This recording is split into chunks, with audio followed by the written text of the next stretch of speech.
Oi, tudo bem? Meu nome é Eric Oliveira, eu sou procurador de trabalho desde 2013 e se você está se preparando para o concurso do MPT, segue nosso canal, ativa o sininho que toda semana tem vídeo novo. Te espero por aqui. Agora vamos comentar um pouco sobre grupos de trabalho, grupos de estudo no MPT. Então vamos ter um grupo de trabalho para estudar o desvirtuamento de estágios, o grupo de trabalho Aurora, né, que está havendo essa questão da apanha de aves que prestam serviços à Aurora Alimentos. Vamos ter o grupo de trabalho Facções de Vestiário, também, que vai procurar investigar as fraudes às relações de emprego nas atividades de fabricação de artigos de vestiário produzidos por malharias e tricotagens. Também vamos ter o importantíssimo grupo de trabalho Novas Formas de Contratação, que vai estudar ali a economia de bico, essas novas modalidades de trabalho, como o crowdwork, o trabalho on demand. A gente vai falar sobre tudo isso com bastante profundidade. Grupo de trabalho Advogados, né, que foi um pouco disso que comentamos agora há pouco nesse novo PL. A gente vai tentar, nesse projeto, verificar as fraudes nas relações de emprego com grandes escritórios de advocacia ou empresas de assessoramento jurídico, através especialmente do desvirtuamento da condição de sócio, acompanhar os procedimentos de ação em curso, dar suporte a quem tiver já com ações nesse sentido, instaurar e conduzir procedimentos promocionais para dar substratos para as nossas investigações. Vamos ter 3 projetos estratégicos em andamento: fraudes no setor da saúde, que a gente vai ver ali muito desvirtuamento através de OS, de OCIP. A gente vai ter o projeto Plataformas Digitais também, com o objetivo de unificar a nossa atuação, e o projeto FGTS para buscar intermediar uma interlocução com a Caixa para a gente ver como é que está essa questão dos recolhimentos. E agora vamos para a parte realmente importante do nosso estudo, que é começar a falar das principais teses da Conafrente. Então, a primeira e talvez a mais importante é a gente falar sobre subordinação. Então, a gente passa por uma crise no modelo de subordinação jurídica e a gente vai buscar algumas concepções mais amplas de subordinação objetiva, priorizando a integração na atividade empresarial, e tudo isso decorre da ideia de que nunca existiu um conceito unitário de subordinação. A gente tem um conceito hegemônico, mas não unitário, e aí com base nessa amplitude a gente vai tentar redefinir a subordinação em termos mais flexíveis, especialmente adequados a esse cenário pós-fordista. Então é com essa ideia que a gente vai pensar nesse novo conceito de subordinação, e a gente parte dos caracteres que já estão na legislação de estar à disposição, trabalhar para, participar do processo produtivo alheio, chegando a essa ideia de uma subordinação como participação integrativa na atividade do trabalhador na atividade do credor do trabalho. A gente tem aí um conceito de tasso-genro que vai ali dizer que o trabalhador ele entra na dinâmica, ele não vai escolher quais são os seus atos de trabalho, ele simplesmente entra ali numa linha de produção, executa essas atividades sem aquela necessidade de ordens absolutamente diretas. Então a gente vai focar aqui na ideia de a subordinação ser eu fazer o que eu não quero, seja alguém mandando diretamente em mim ou porque me colocaram ali e eu sei o que eu tenho que fazer. Então a gente vai tirar essa ideia da sujeição pessoal e focar na prestação do trabalho, desfocando a pessoa do trabalhador e enaltecendo a entrega do trabalho. Essa sujeição pessoal é só uma das possibilidades de abrangência que a gente pode dar à subordinação, é apenas uma delas, então nada impede que a gente tenha um outro conceito mais focado na entrega do trabalho do que na sujeição pessoal.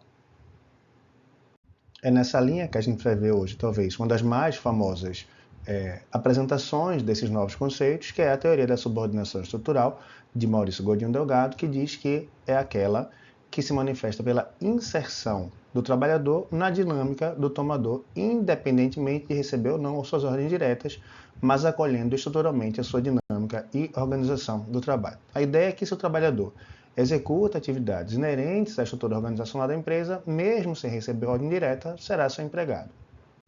Uma outra apresentação dessa ideia é a chamada subordinação reticular. A ideia é ressignificar o conceito de subordinação para compreendê-lo de modo dinâmico.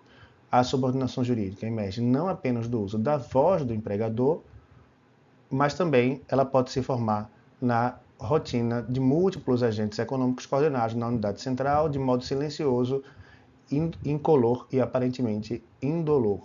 Essa subordinação, então, é reticular também nesse sentido e através de instrumentos jurídicos de associação empresária, onde nenhuma atividade econômica especializada é desenvolvida pelo suposto empregador que se envolve na produção de um determinado resultado pactuado com a unidade central. Suposto porque, em verdade, não seja, mas porque é o único empregador. E a gente tem outra dessas manifestações que é muito importante para o MPT, porque a doutora Lorena Porto ela é muito influente no MPT, então dessas teses, essa daqui seja uma das mais interessantes para se utilizar em prova. Né? Então a tese dela é a da subordinação integrativa, que no mesmo sentido diminui a importância do comando e do controle na prestação de serviço, e sim na integração contínua na empresa. Esse conceito é bom porque ele inclui tanto de forma universal tanto a concepção clássica quanto a concepção objetiva de subordinação. A subordinação se configura quando se manifesta em qualquer de suas dimensões, a clássica ou a integrativa. Aqui vamos falar de alguns conceitos um pouco mais novos, então a gente vai ter a subordinação como potencialidade, então o trabalhador, sem controle dos fatores de produção, presta serviços por conta alheia, ficando potencialmente sujeito à direção do tomador. Então ele está ali exposto ao trabalho e potencialmente pode receber ordens do empregador, mas ainda que não receba, vai estar lá executando o seu trabalho. Já a Vilhena vai defender a dependência econômica pela inserção que acarreta acoplamento do trabalho à atividade empresarial, gerando interdependência. A atividade da empresa é imprescindível da atividade do trabalhador e este se vincula àquela em razão da integração nas suas atividades, o que resulta na situação de dependência.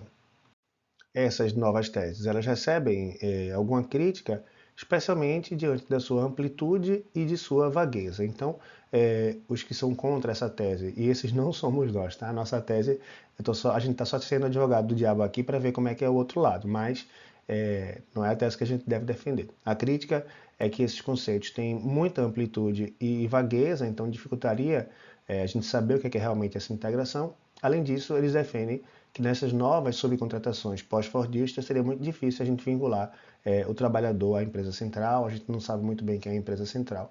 Então, e também que essa limitação, que essa proposta não resolve a situação do doméstico, porque ali não existe organização produtiva.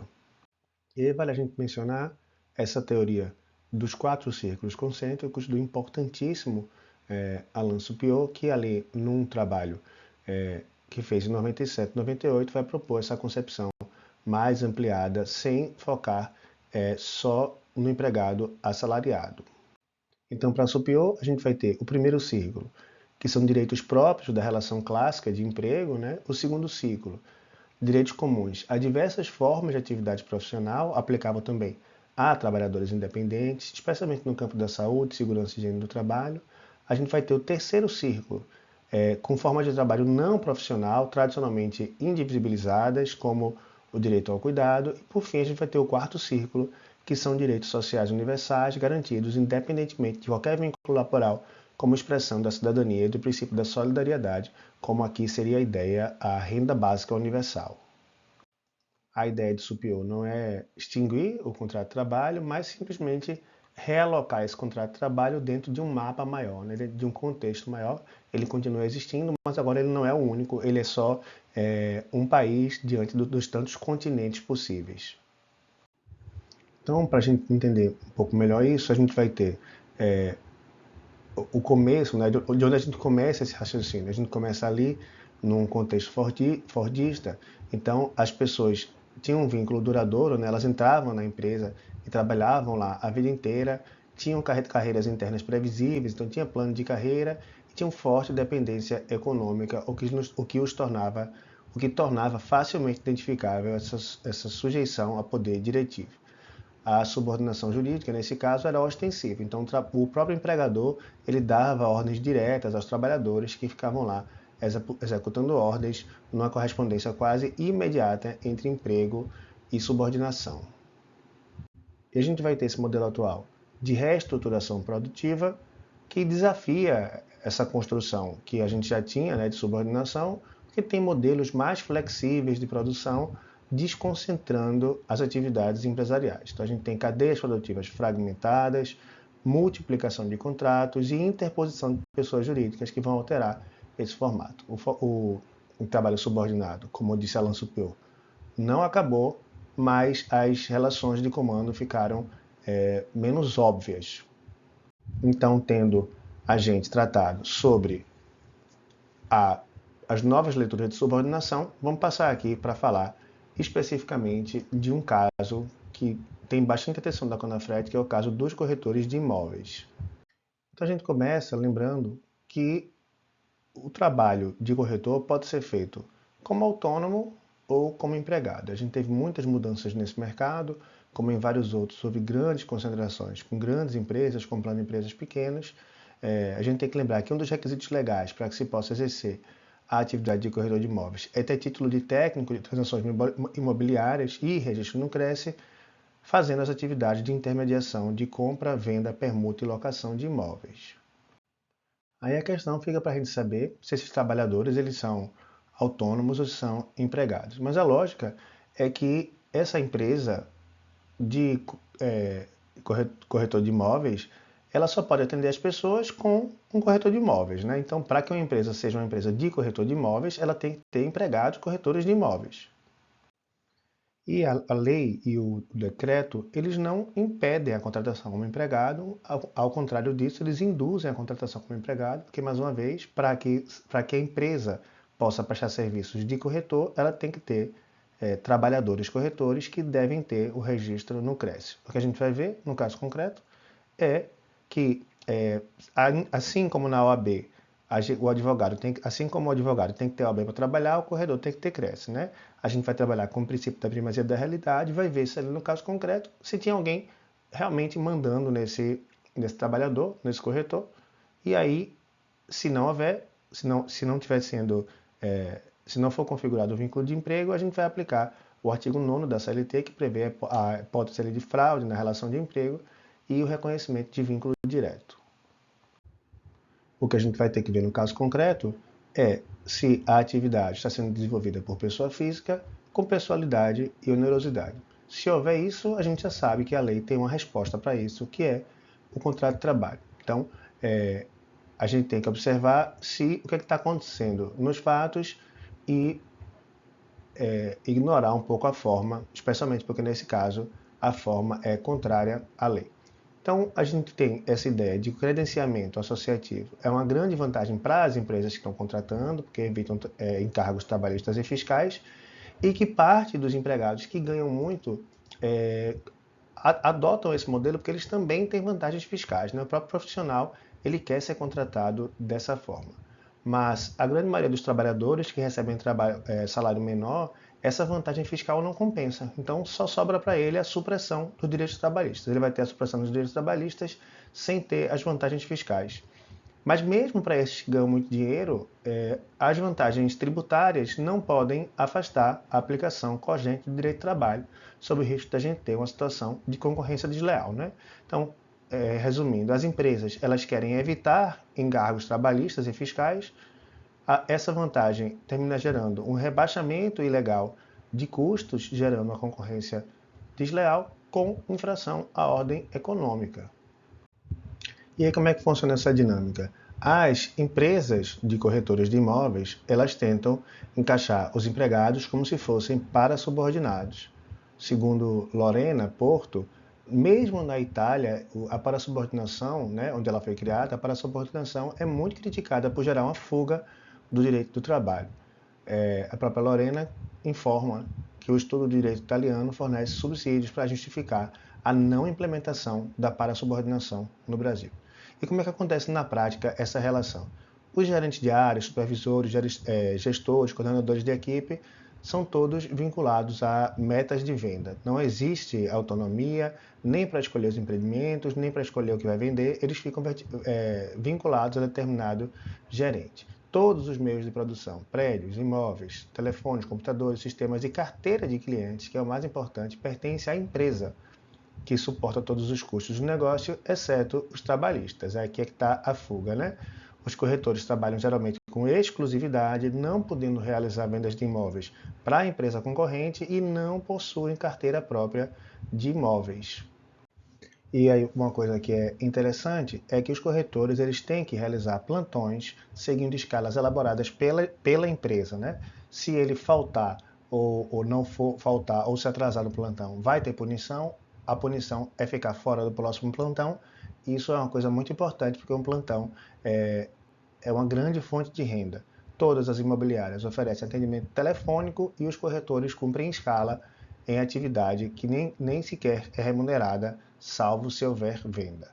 Os clientes são da imobiliária, como dissemos, elas, as imobiliárias que detêm a autorização para a venda do imóvel. E os imóveis são sempre anunciados em nome da empresa e não do corretor. Isso acontece porque o artigo 20 da Lei dos Corretores diz que é vedado ao corretor ou à pessoa jurídica inscrita no CRESSE anunciar publicamente proposta sem autorização escrita. Como essa autorização é fornecida para a empresa, é a empresa que anuncia e não o corretor. Além disso, as empresas utilizam muito a figura do estagiário, então aqui a gente vai ter uma dupla fraude, né? A gente vai falar mais sobre estágio, mas o conselho editou, o CRESSE editou uma lei de legalidade, uma norma de legalidade duvidosa, não caracterizando o estágio como ato educativo. Então o que acontece é que os estagiários, os alunos, né, começam no primeiro semestre da faculdade, já entram como estagiário na empresa e já vão trabalhar igual estagiário, igual ao empregado normal, assinando contratos iguais aos dos trabalhadores normais, e aí a condição de estagiário serve apenas para obter o registro no CRESSE, já que as relações de trabalho são as mesmas. Voltei. Aqui no YouTube a gente posta só uma fração das nossas aulas. Se você quiser ter acesso a todas as coordenadorias de forma completa e atualizada, mais direitos humanos, mais atuação extrajudicial do MPT, clica no link que está aqui na descrição para adquirir o seu curso. Toda semana a gente tem vídeo novo aqui. Espero você por aqui. Um grande abraço e bons estudos.